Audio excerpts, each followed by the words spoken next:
ताजी दृश्य आत्ताची सातत्यानं पोलीस आवाहन करत होते आंदोलनकर्त्यांना की आता त्यांनी रेल्वे रुळावरनं बाजूला व्हावं। स्वतः मंत्री गिरीश महाजन देखील या ठिकाणी आलेले होते, त्यांच्याकडनं देखील सातत्यानं आवाहन केलं जात होतं। मात्र आता आंदोलन करताना या ठिकाणावरून हकलण्यात आलेला आहे।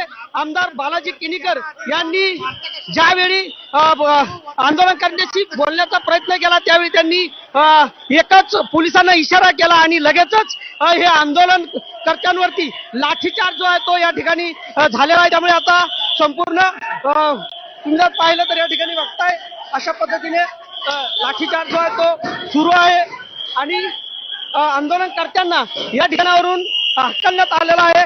पुन्हा एकदा आता समोरच्या दिशेने दगड मारताना दिसतात सगळे हे आता दगडफेक सुरू झालेली आहे। तुम्ही जर बघितलं तर या ठिकाणी दाखवण्याचा प्रयत्न करतोय हे दगडफेक जी आहे ती या ठिकाणी सुरू झालेली आहे। पोलिसांनी लाठीचार्ज केले।